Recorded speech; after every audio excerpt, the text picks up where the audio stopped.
What dramatic moments happened at Allied wartime conferences? Imagine sitting in a room with the world's most powerful leaders during a time of global crisis. The decisions made in these meetings changed history forever.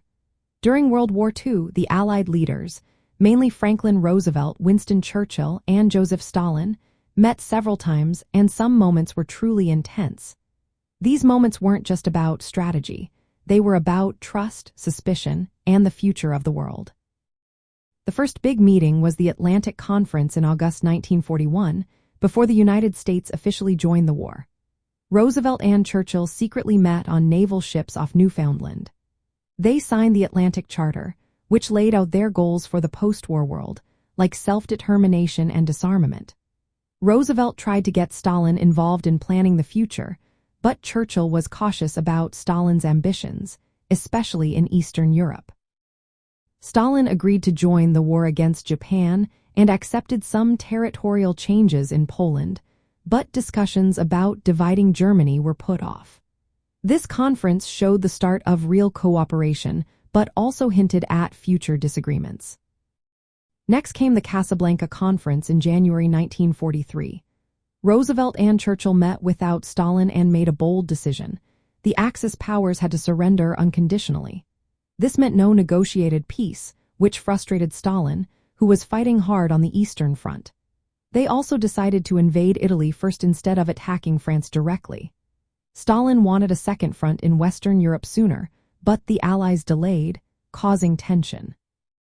This decision showed how the Allies prioritized their own strategies, even if it upset their Soviet partner.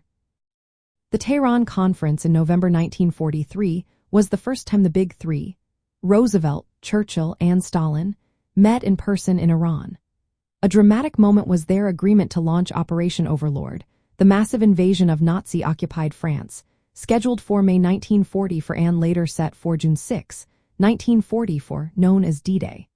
Stalin pushed for the Western Allies to open a second front to help the Soviets, and they promised to do so. They also discussed what would happen after the war, especially about Germany and Eastern Europe. Stalin made clear he wanted Soviet influence in these areas, which caused some concern among the others. The Yalta Conference in February 1945 was full of tension. The Allies were close to victory in Europe, but disagreements surfaced. They decided to divide Germany into zones controlled by the Allies.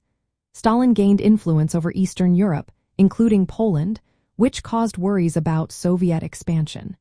They also agreed to create the United Nations to replace the League of Nations.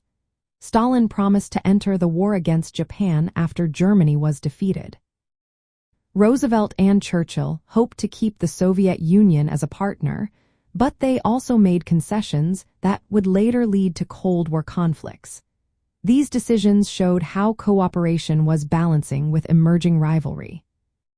Finally, the Potsdam Conference in July 1945, after Germany surrendered, revealed growing mistrust.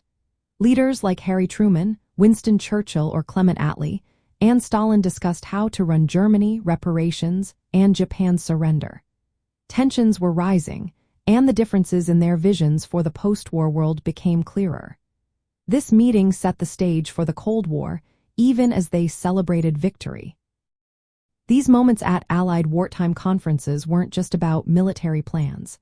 They were about leaders making tough decisions under pressure, sometimes with dramatic disagreements.